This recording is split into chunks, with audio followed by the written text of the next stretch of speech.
listening to The Social Workers on WCDB Albany.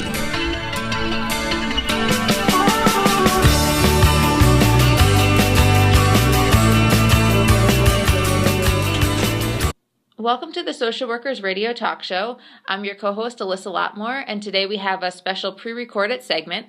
I'm here with Kramer, who is a PhD student in the School of Social Welfare at the University at Albany. Her research interests include child welfare, interprofessional leadership and collaboration, and school community partnerships. She is currently working on a study evaluating collaborative interventions related to school safety, behavioral health, and juvenile justice. Ms. Kramer is a research associate with the National Center for Mental Health and Juvenile Justice and the New York Kids Critical Needs High School Study. She is a licensed master social worker and holds a master's degree in public administration as well. So welcome, Catherine. Thank you. Thank you for having me. I'm actually really excited with your areas of interest because when I was an MSW student, I also was interested in community schools. I took the interprofessional leadership course with Hal Lawson. I'm co-teaching that with him right now. So yeah, and my first job when I was looking because I wanted to work in a school, my first job was in a community modeled school where we had health care providers who were placed right in the school and providing services to the youth in the city of Albany. So I'm so happy that that's your interest and that you can talk a little bit to us about today, but you're going to be talking to us about collective impacts. So I want to jump right into this because there's a lot of things to cover in only a short amount of time. So what is a collective impact? Sure. So a collective impact is when a group of individuals or organizations from different sectors, so it could be government, business, nonprofit, citizens themselves come together, and so they're cutting across different professions. So you might have people from education, from public health, from justice, from you name it, whatever the problem kind of calls for, who come together and they have a unified agenda and they have a set of goals that they're all working towards in concert. So they have a particular problem in mind in the community, and they're all kind of coalescing around solving that issue. In terms of collective impacts, there's a couple different things that are important or make them typically successful.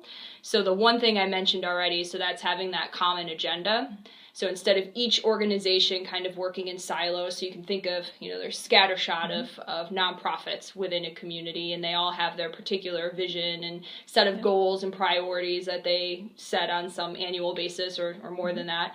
This is them coming together and having a unified agenda around some collective understanding of what the issue might be. And of course, there's going to be differences in opinion because you're bringing together all sorts of different people who have different perspectives on things. So there will be some differences, but they have a common understanding of what this issue is and have kind of identified this issue.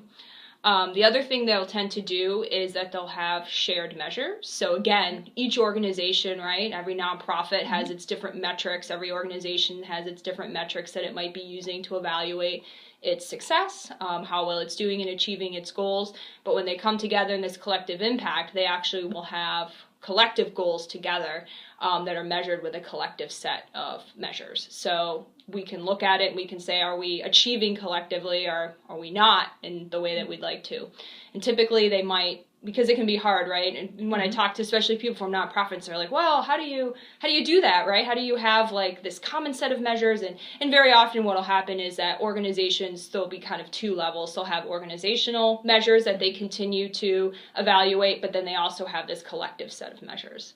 So I'm assuming that there's some prep work involved in getting them to have these shared goals, shared vision, and shared measures, and somebody's sort of working with them to get everyone on the same page. Because when you have different organizations coming together, sometimes they might have their own kind of ideas of what they want to be, and somebody else might have their own ideas, and getting them to all agree. Absolutely. So you've identified another best practice, which is having a backbone organization. So what that group does is exactly what you just said, because bringing people together from all over the place to do this kind of very complex work is no easy feat. And so typically successful collective impacts will have this backbone organization who might be a neutral partner in the community, but they're able to provide some of that facilitation work. So all of the logistics around getting people together and providing technical assistance if that's needed, because sometimes the capacity to do this work might not actually exist within an organization, so they can be instrumental in providing support that way, and also bringing people together to start negotiating, let's say, how they view this problem and how they want to measure it and what their goals might be. So how is it unique from the type of collaboration and partnerships that social workers have often pursued as their part of work? I mean, social work, we always talk about partnerships and working with other people. How is this a little different? Absolutely. I think that for social workers, when they hear about this, it's kind of a duh, right? Like, oh, obviously, we already work together. That's part of what our job is. I think two things. I think first and foremost, I don't see it as wholly different than the type of work that social workers do. And in fact, I think that's what makes social workers really well positioned to be the leaders of these efforts, because they're already geared towards thinking about things in systems, thinking about multi-layered systems, right? So you have the whole person and environment construct and how we tend to think about the world. They have really good interpersonal skills, so they're able to do what we just talked about a moment ago of all of that emotional work that might go into negotiating different groups of people who might see the world differently. So I think that they're very well positioned to do that work. And I think what distinguishes collective impact from when we just talk about broadly partnerships and collaborating is that this is a very intentional effort. Increasingly, which I think is exciting, there's more research behind this. Each of these are very localized and contextualized because, of course, we know every community is vastly different from each other, but we're starting to know more and more about what are some of the best practices around building these things. So like I had mentioned some of them, the common agenda, having shared measures. We talked about the backbone organization is another one. So there's an intentionality that's brought to this that I think might be different from some of the other typical work that any good social worker is doing on a day-to-day basis. Because a lot of the organizations that we're working with are, maybe there are no social workers there. Maybe we're working with schools where it's mostly educators, or I don't know, maybe hospitals or types of clinics, where there's, maybe doctors or people who don't always have that same social work background. Absolutely. So trying to get, and that's another thing when we're talking about getting everyone on the same page, if we're working with educators who might have that type of educator academic focus perhaps, and then social workers who have their type of focus, and then maybe medical providers who have their type of focus, sometimes we need people to come together and sort of explain what all our interests are, not use jargon, I'm assuming, yes. and get everyone sort of to be able to understand what we can each bring. Absolutely, yeah. And I think that what you're identifying is what we call working at the boundaries, spanning those boundaries. And I think that's where social workers are really well positioned to do that. And you're absolutely right. It's best practice to not use jargon or acronyms, or because we all when we work in organizations, when we have a particular profession, I work with educators all the time in my work, and they start to rattle off all sorts of acronyms for tests and laws and acts and things that I'm not typically familiar with or don't have a grasp of in the way that they do.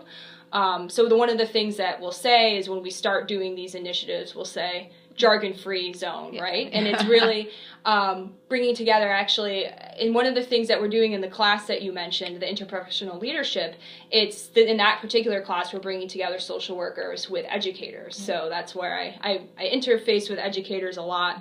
And what's amazing to watch is we do a series of different exercises, a lot of them informed by systems thinking, where we start to map some of these problems. And I had a really exciting class a couple weeks ago where one of the social workers said that after doing this exercise, they were looking at school issues around like dropout and things like that, and challenged behaviors that go on in school. And she said that she felt empathy, actually. That was the feeling that she had after doing this mapping exercise, was feeling empathy, because she started to see the world, sitting down and talking to this group of teachers. She started to understand some of the pressures and some of the things and obstacles that they're up against. So I thought that was really exciting to have someone take that away from experience like that, to say that they have empathy, because I do think that what often happens is we build our silos up, and then we blame, if only teachers did this, or if only the social worker could do that, or if only law enforcement would do something else. Exactly. And so I think there's that human work that goes on that should be pretty familiar to social workers. And that's such a great point. I'm so glad you mentioned that, because it is really true. We always sort of are looking at the other, if you want to say, in quotes, and why aren't they doing this, or they need to do this. But when we have these types of discussions, and through the collective impact, where we're really sitting down, having conversations, developing shared goals, hearing what the other people are saying, it sort of breaks down any of those barriers and lets us move forward for the good of whatever it is we're trying to reach, that goal. Yeah. So why is this collective impact compelling to you? Why do you research this? Yeah, so all of the reasons we just talked about are reasons I would cite. And I would also say that prior to getting my degree in social work, I was actually a policy person. I have a political science background, public administration, so I worked in public finance and public policy, and so I was very accustomed to looking at issues very macro level, which is great. There's lots of things that I enjoy about that work, and that work remains important in these types of initiatives as well, because we're all operating within certain policy environments and institutional environments that make this work easier or more challenging, let's say. But what really excited me about it was that it's all based on what's going on in the community. It's looking at what do we have, and not kind of putting up the excuse of, if only we had more resources. So externalizing almost the solutions to our issues by saying, if we only had this, right? If we only had more money, if we only had, some other resource in place.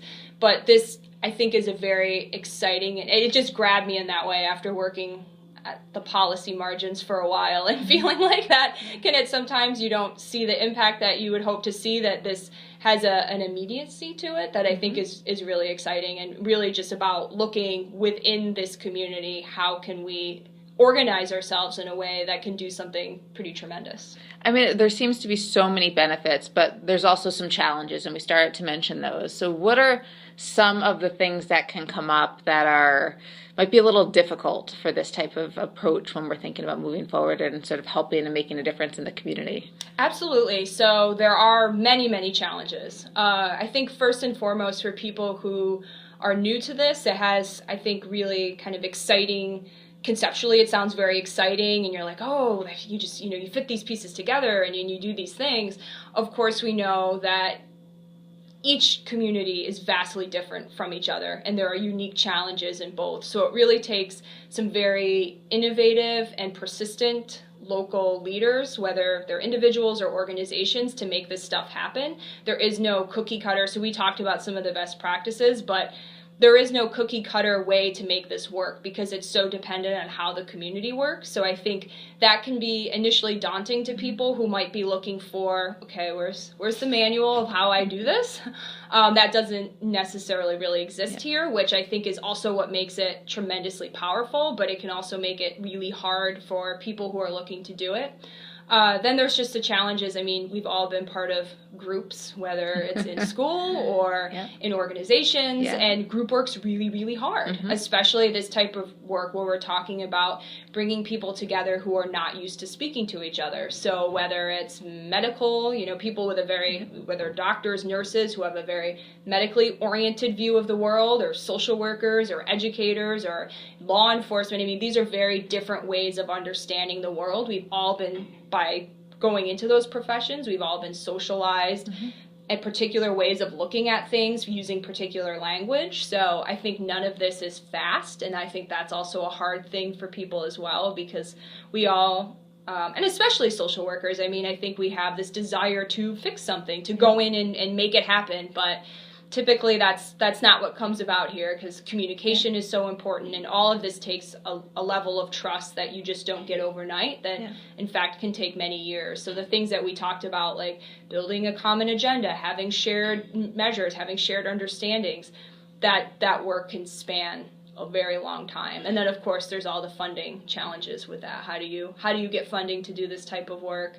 And there's no single answer to that as well. So I'm assuming these relationships somebody has to make the initial move for reaching out, saying, hey, with maybe if you're a school, maybe working with law enforcement and social workers, or a hospital, or somebody has to start with saying, I want to try this, let's explore these things. And then there's, you work for an organization that assists with this. Yeah. So sometimes they must bring in other individuals to help with this process, so it's not too overwhelming for people at an organization to try to take on this task now of collaboration. Absolutely, yeah. I think there are a number of preconditions that have to be satisfied. So within single organizations, there has to be leadership who is very committed, genuinely committed to this concept.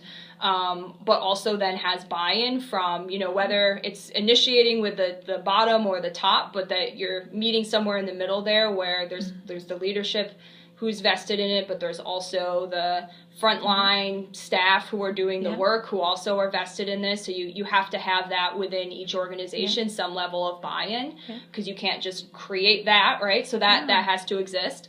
And also because if there's turnover, you want somebody to be able to step in and continue that Absolutely. going. And that's the challenge, is if you have in an organization an individual who is vested in this, when that lovely person leaves, who's carrying on that work. So that's definitely a challenge. And then, there's just what is that spark that brings it about, right? So there isn't any one answer to that as well. So is it somebody who reads about this stuff and says, geez, this is the type of thing that really would address the major wicked social problems we're dealing with in my community? Is it some kind of framing event that happens in a community that really rallies people behind needing to do something different? Is there policy pressures that are leading people? And so there's a whole kind of mix or stew or soup of things, and certainly people need a lot of resources to do that. So I work for one organization, and that's what we do. We go in and we try and provide for a limited period of time. I actually do the research on it, so of course I'm a doctoral student, so it has to be all about the research, but we have an amazing program team who goes in communities, and this is specifically around behavioral health and justice and school-related work, and they work with organizations in those communities to identify that backbone organization, to coalesce people around it, to start building partnerships, building those relationships, and then providing technical assistance throughout that. And then you let them go, right? You let baby bird fly from the nest. So, because I'm assuming there's different levels of problems too. Like there's some problems that where you might use this strategy, collective impact, that might be smaller, that are more easy to identify. And then I'm assuming there's different levels of how complex. Absolutely, yeah. And I think you've touched on the reason why people are moving towards this work increasingly. So at Typology, we like to talk about our technical, adaptive, and wicked social problems. So technical social problems, those are the things that we're pretty accustomed to, that our institutions are designed to meet. So, whether if you're a social worker in an agency, somebody's coming in seeking out a benefit or seeking out some specified service that your organization provides, and so you provide that. So that might be one example. When we get into the adaptive and wicked problems, we start to see why we need collective impact, because those problems start to span the purview of any one profession. So social worker might see that somebody has issues with educational achievement. They might be justice involved. They could have very specific health issues, any number of other things that start to cross beyond their level of expertise and what their organization is designed to do. And so the more we start to see those boundaries, the problems expand beyond those boundaries, so too do the ways that we approach them. Yeah, I mean, just from my experience in the school setting, when I was a social worker and I'm trying to connect students with and there were so many different things that were going on in a student's life, and that's just one student. You have multiple students on your caseload, many students, and trying to connect with other agencies and turnover at other agencies, and not, you're always trying to rebuild and connect somebody, and it always changes. Yeah. So having this type of base where you're partnering with organizations to help individuals and help communities and help the school community or the community that the students are in, or whatever it is, it seems to be something that could, in the long run, take off sort of some of the work that we're always trying to do as we're connecting with agencies every single time, different ones, different people. Having something in place to make this a smoother process seems like it would be absolutely helpful. Yeah, absolutely. It's funny that you should bring this up because in class last night, we were working with a group of MSW students here from Albany, and we were having them do different thought exercises, and we were talking about the issue of turnover in social service agencies, which especially in like child welfare and really across the board, that's a pretty significant issue. And so they were identifying all the things that one might expect, so low pay and benefits and, challenging working environments, institutionally, so all the things that you might expect. But someone brought up something that I think was really interesting, and he said, not being able to see the impact of your work. So feeling like you're working really hard all of the time, but you don't really see how that's making a contribution. And I think that was a really profound thing to identify, and it reminded me so much again of why this work is necessary, because when we're all working in isolation like you just described, so you are your lonely little self in a school trying to like reach out, we tend to not feel very successful, and feeling not successful at our work tends to make us not want to do that work anymore, and then leads to a whole host of challenges within organizations. So I think it not only is a good thing when we think about it in terms of solving really complicated social issues, but also how it gives us opportunity to feel really good about the work that we're doing and feel that and really realize through some very hard and dedicated, none of this is easy or short as we already described, but feeling like we're not at that alone and seeing a path forward that we're having more of an impact with the work that we do. Well, I'm sold on it. I mean, you've convinced me that this is the way to go. One by one, that's what I'm trying to do. So what do you think that the future of collective impact will be? As a person who does research, and as I said before, someone who is interested in it and is researching these types of things, I hope to see a lot more from that. I think that, like I said, each of these collective impacts are so contextualized because they occur and communities are vastly different from each other. But I do think that we can continue to learn from one another about the work that we do, and that's going on in this country and really to a large extent internationally. We're a little behind in this actually, so my hope is to see, and I do think it will be the case, that we'll see more and more research on this, more and more development of the field of knowing, of trying to identify, are there other best practices, are there lessons learned. I hope that there's more and more opportunities to do the things that you identified in terms of capacity building. So whether they're organizations or agencies or individuals who can serve as that support, those kind of, I'm right now I'm making like a hugging gesture because I'm thinking all of the support that people need when they do that work. So that's my hope and my belief of what the future will bring. Well, I'm really excited, and I want to thank you so much for coming here today and talking about this, because I think it's something that right when I heard you talk about it originally, I was like, we need to capture this on the radio show, because I want to have other people hear about it, because I found it really fascinating. As you know, my background and my course study through my graduate program was on this, and I'm really glad to see that there's so much more progress being made and more organizations sort of getting pulled into this type of approach. Thank you for having me. Again, we're here with Catherine Kramer, a PhD student at the School of Social Welfare, who is also a research associate with the National Center for Mental Health and Juvenile Justice and the New York Kids Critical Needs High School Study. She talked to us today about collective impact, and I'm really thrilled that we have this knowledge. Thank you for sharing your expertise in this. Thank you.